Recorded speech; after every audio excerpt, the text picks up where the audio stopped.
Welcome back, super freelancers, and I hope you guys are doing great and still motivated to learn high paying skills.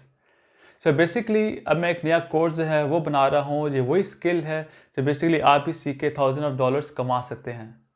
और इसी skill का इस्तेमाल करके मैंने different clients के लिए डिफरेंट जॉब्स की और $1000 कमाए। And it is about web automation and web scrapping. तो बेसिकली आप कैसे जो है एक बॉट बना सकते हैं जो कि ऑटोमेटिकली वेबसाइट से डाटा रिट्रीव करता है और कैसे उसको ऑप्टिमाइज़ कर सकते हैं, सारा एक ऑटोमेटेड तरीके से।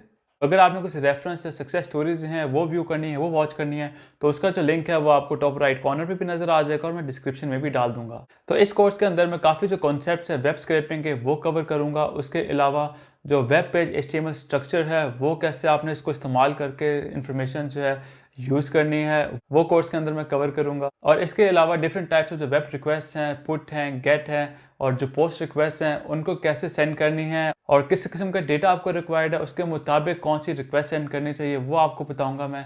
उसके अलावा जो हेडर्स होते हैं, जो रिक्वेस्ट हेडर्स हैं, जो रिस्पॉन्स हेडर्स हैं, उनको कैसे यूज़ करना है इसके अंदर वो इस कोर्स के अंदर कवर करूंगा।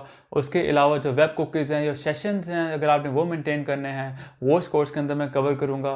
एंड अगर कुछ वेबसाइट्स हैं वो बेसिकली रेजिस्ट करती हैं क्योंकि उसको ऑटोमेट ना किया जाए, उनकी वेबसाइट से ऑटोमेटिकली डेटा जो है वो रिट्रीव ना किया जाए, डिफरेंट हेडर्स चेक्स आ जाते हैं, उसमें डिफरेंट प्रॉक्सीज जो हैं वो चेक्स आ जाते हैं, तो हम किस तरह प्रॉक्सीज को रोटेट कर सकते हैं वो इन्फॉर्मेशन आपको शेयर करूंगा इसके अंदर।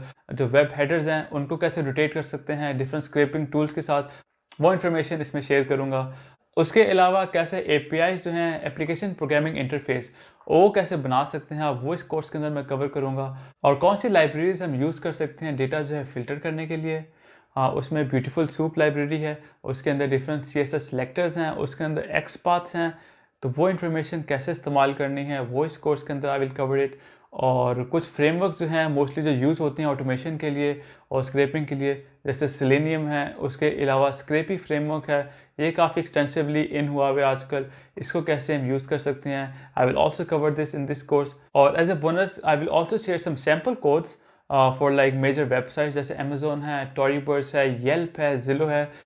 तो ये बड़ी बड़ी वेबसाइट्स हैं जिनको मैंने क्लाइंट के लिए स्क्रैप की थी, उनके लिए कोड लिखा था उसके लिए। तो ये है कि वो जो कोड एक बार डेवलप हो जाता है तो क्लाइंट जो है उसको बार बार यूज़ करके रन करके जो अपडेट डेटा जो है वो रिट्रीव कर सकता है आसानी से।